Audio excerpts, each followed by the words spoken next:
I mean, this is kind of interesting. Look, what we do here at Gower Crowd actually is nothing new. When I started looking, as I described already, I was sitting in front of these students, Dwaine, who were talking this language that I'd never heard about, disrupting other industries. For them, it's been around for a long time. These are techniques and skills and methodology and technology that has been applied to and disrupted just about every other industry in the world. So all I did was identify the best practices from those other industries and apply them to commercial real estate. Welcome to the Wealth Through Real Estate Investing podcast, your source for real-world strategies focused on creating long-term wealth, cash flow, and financial freedom through real estate. Through guidance, tips, and stories of highly successful real estate investors and thought leaders, we provide you the tools to succeed and reach the lifestyle you always wanted. And now your host, Dwaine Clarke. Hello and welcome to the Wealth Through Real Estate Investing podcast. This is your host, Dwaine Clarke, and today we have Adam Gower. Adam is the founder of GowerCrowd.com. He helps developers raise capital and investors for looking for opportunities. Adam, thank you so much for joining us on the show, and how you doing, my friend? Dwaine, it's a real pleasure to be on the show. Thank you for asking me. I'm doing just fine. Thank you. Good to hear. Good to hear. Well, been reading a lot about you. Have a very interesting background, a very interesting platform. Would love to learn more about that and share that with the listeners. But before we kick things off, I'd love to always get a kind of an introductory or learn a little bit more about our guests. Would you mind sharing with us, and so we can kick things off? Well, sure. Gosh, I'm presuming that you want to know about my real estate background. Just a wild guess.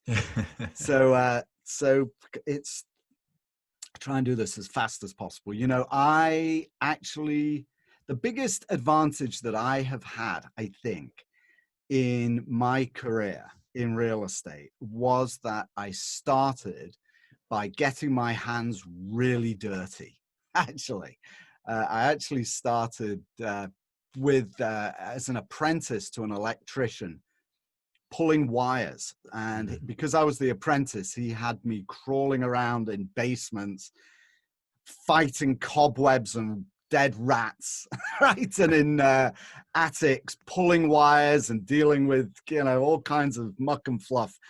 And it was a very interesting and valuable way of understanding real estate really from the ground up. So that's actually how I started. And then fast forwards through a lot of investment and finance, where I got onto the institutional side of things very quickly, actually raising capital for multifamily deals, then running a division of Universal Studios, all their real estate in Asia Pacific, actually. And then doing my own deals, et cetera, et cetera. And then in 2007, I actually sold my entire portfolio right before the last crash, not this one, but the last one. And since then, I've migrated into the digital sphere and have perfected the art of raising capital online, something I always used to do in person. So it's a liberating experience for me to go from the analog to the digital world and to separate myself out actually from developing and now into just strictly capital formation.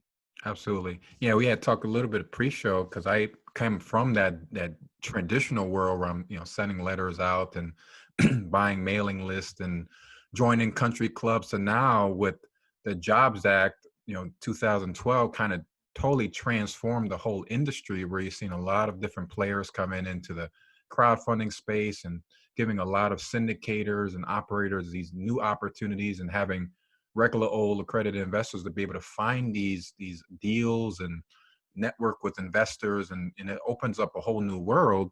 And that kind of goes into my next question, where you said you got into that digital space and created the platform Gower Crowd. Can you talk about the emergence of that platform and kind of some details and stuff where people can learn about that? Yeah, exactly. I mean, you really hit the nail on the head, right? That you spent a lot of time joining country clubs and, networking with direct mail, etc. It is brain damage to do that. I spent my entire career from when I started in the early 1980s all the way through until around 2014, when the Jobs Act laws were first promulgated, raising money in person.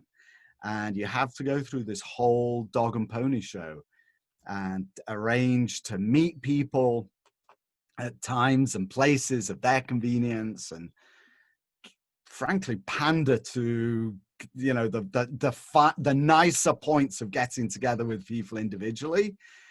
But the fact is that nobody really, as fabulous as you think you are, right? Nobody really wants to spend time with you just to hear you pitching your deal. Right. No one wants to do that. No developer wants to spend the time pitching, and no investor wants to be pitched. And so what the Jobs Act did, and what I realized at the time, or shortly thereafter, was it really liberated the industry from this need to have these personal conversations, these personal meetings, I should say. The conversation is still personal, but the meetings don't need to literally be in person.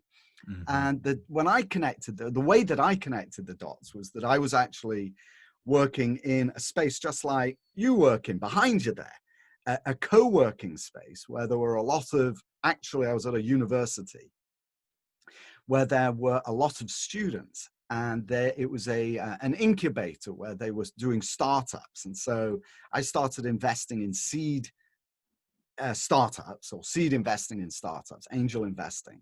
And I found myself in front of students who were using a language, Dwaine, I'd never heard before. Right? It was the language of digital marketing. Like, what's a funnel, for crying out? What's SEO? I had no idea what any of this was, but I knew that it was important for communications in the digital age, that it was the language of the digital age. And so when the Jobs Act passed, it occurred to me that there's an intersect here. And so that's kind of how Gower Crowd was formed. It didn't quite happen as fast as that. It wasn't an explosion of, a eureka moment. It was an evolution over time. I tried a lot of different things. I failed at a lot of different things before I figured out, this is how to make this whole thing work. But that's basically the origins of it. Yeah, it's amazing that from your banking to a whole bunch of different stuff that we thought never would be digitized is actually digitized, and it's so much stuff now.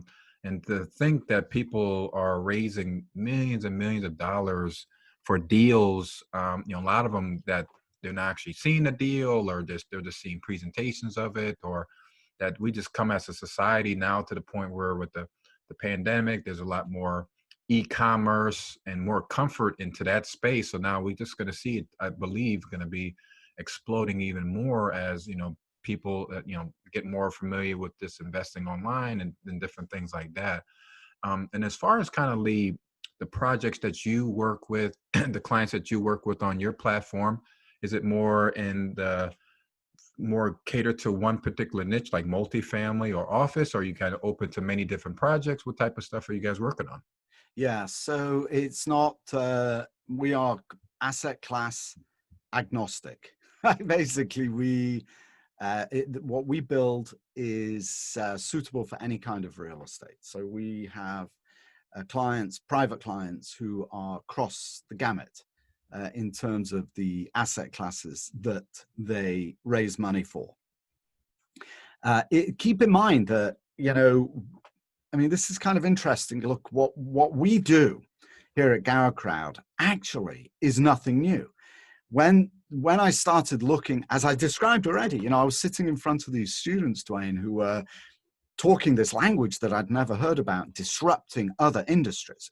For them, it's been around for a long time. These are techniques and skills and methodology and technology that has been applied to and disrupted just about every other industry in the world. So all I did was identify the best practices Mm-hmm. from those other industries and apply them to commercial real estate. So adapt them to commercial real estate. So they work actually perfectly for any industry because they are derived from other industries. Right. But we've applied them specifically to commercial real estate. And because my personal expertise is in real estate across the board of asset classes, pretty much. There's a few that I'm, one or two rare ones that I'm not that familiar with. But for the most part, I have experience across the board. And so I just apply these digital marketing, content marketing techniques to commercial real estate, doesn't matter the asset class. Awesome. Yeah. Now I want to definitely talk a little bit more about that. But before I get there, I wanted to also ask you with the kind of the current climate, is there any like feedback that you've been getting from your investors and developers on is people more waiting on the sidelines and waiting as we see the country more to open up and we feel that everything's eventually recover at some point? Do you feel people are right now kind of waiting for that best opportunity, or are they also still actively looking for deals and things like that you've been seeing? Yeah, so that's a good question. So I've been through a few downturns, Dwaine.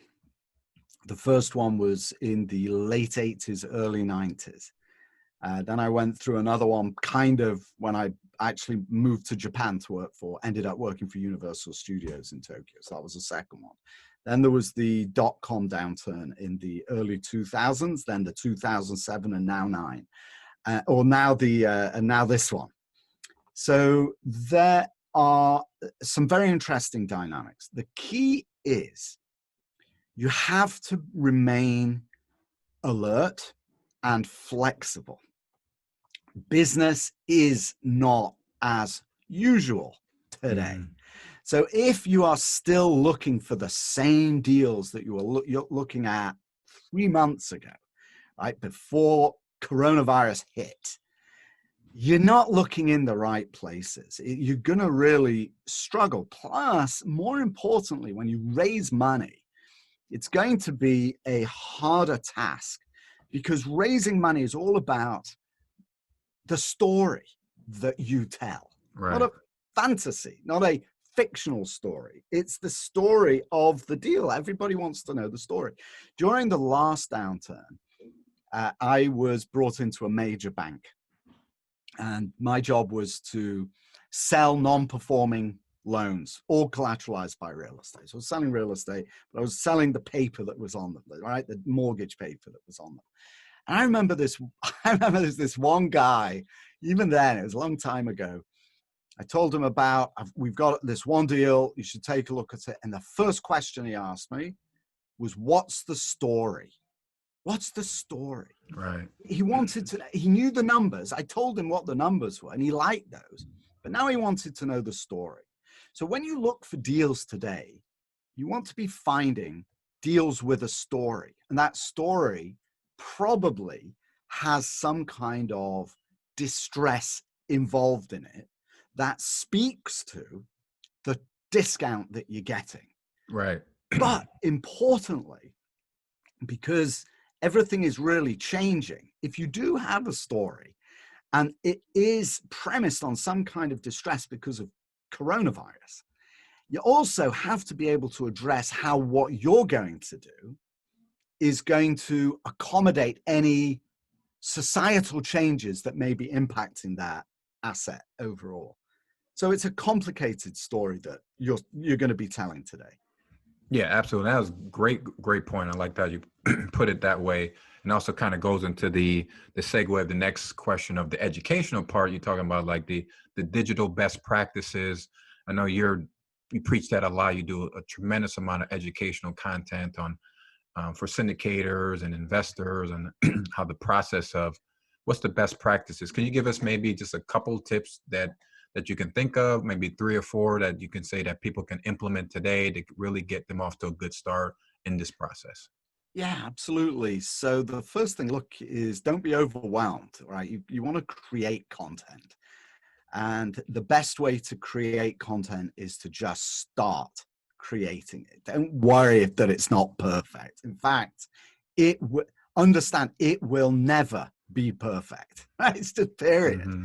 So just start producing content, and then you can edit, right? And improve over time. It's a process of iteration. You know, I look at the recordings that I made when I first started and listened to one the other day. It is shocking how I actually bothered even doing it. I cannot believe they sounded so bad. But I discovered my preferred media, and that is video. I love video. I'm much more comfortable on video. I never thought that I would be, but I'm much more comfortable. Recorded video, by the way, Dwaine. Not live. I hate live. Yeah. It's kind of freeze. So that's the first thing, is don't try and be perfect. The second is people jam up on trying to figure out what it is to talk about. All right. What should my content be about? So here's a great tool for you to think about. Every time, if you're out there raising money, this is a hot tip, by the way. If you're out there raising money, then you are going to be sitting in front of prospects, right? A prospective investor, and telling them about your background and your experience and et cetera, and they will typically ask questions. Well, keep a list of what those questions are. Mm-hmm. And then write content or produce content around those questions. It doesn't matter what the question, as remote and as daft as it might seem. I'll give you kind of an obscure example of something that what I was asked many years ago when I was developing. I took a whole group of bankers to a project site, and I prepared everything. Dwaine, I knew the answer to everything. I was into this project, every single aspect. I knew. And the guy said, one of them said to me, we stood on the site, and he said, where's the main drainage? Where's your drainage going to be? What's your drainage plan or something? And I just thought, drainage? No one has ever asked me what the drainage plan is. I've never heard that question before on a bloody site. I did know it. I was able to, we'd put a lot of work into the whole system, and I knew where it was going to go. But you could write an article about the importance of drainage. Right. And then what that does, if you think of the sequence, well, what else is involved of that type, right? Well, where do all the plumbing pipes go? Mm-hmm. What about the electrical feeds to a site? How are all those structured? So that you could, it's pretty detailed. That's more than real estate investing 101, but you could certainly write content about each one of those different components. So the key there is think about what your investors have asked you, write down those questions, and create content answering those questions. That's a great place to start. Yeah, definitely. And on top of that, when people see that you're answering those questions as as small of a question it may be to a certain population, people feel like, this guy is really onto the details. He's listening to the forum of, what people are asking or whatever it is and answering our questions. And that one investor could end up being, your top investor or your top referral investor. So you never know. And like I said, doing the little small details really is going to make a big advantage to your business. So I really like that a lot. So that's my biggest takeaway is like definitely just listening to your investors, ask questions and find out what they're asking for and answer that, especially now in the digital form, articles, and put on different, social media forums that to be able to answer people or what they're thinking of. So that's awesome. The other thing that's nice about it as well, Dwaine, is actually you are preempting the question. So if you answer questions that you're being asked by investors and you're creating that content online, you preempted the question. So what that means is that when you are online in the digital world and you have all these preemptive answers out there, when people come to your site and they read your content or they watch your videos or they listen to your podcasts, whatever content is that you've got, you are answering their questions before they ask it. And that's important because what it does is it predisposes them to investing with you. It creates this sense of desire to invest in you, this subconscious reaction that they want to invest with you because you've answered all their questions. So when you do first speak to them for the first time, this is the power of the digital world. Unlike the analog world, where you have to go through all that narrative, all that dialogue again and again and again from the beginning with every new investor, with the digital world, the first time you meet an investor, they've already gone through all of that. Right. So they already have a relationship with you. They know, like, and trust you enough that now what they want to know is, where do I send the check? Right? Or tell me the details of this deal specifically. It's a whole different level of capital formation. I like that a lot. Yeah, like, know, and trust you is definitely key to go there. So, yeah, we've been talking a lot of pre-show and getting to know a little bit more about you, but would you mind sharing for our guests? So what is a typical work day for you? And do you have any special morning routines? Oh my goodness, yes. No one actually has asked me that. So Exclusive. it's a good question because I do have a slightly unusual work schedule. So I actually get up, usually I wake up around 3:15 to 3:30 in the morning. Wow. And I find myself often at my desk around 4 o'clock with a gallon or two of strong coffee to get hyper active quickly. And then what I like to do is to clean out my inbox. Whew, it's a tough task, but to try and get that done. And if I am in a particularly productive mode, I will knock out, first and foremost, that task that I would least prefer to do.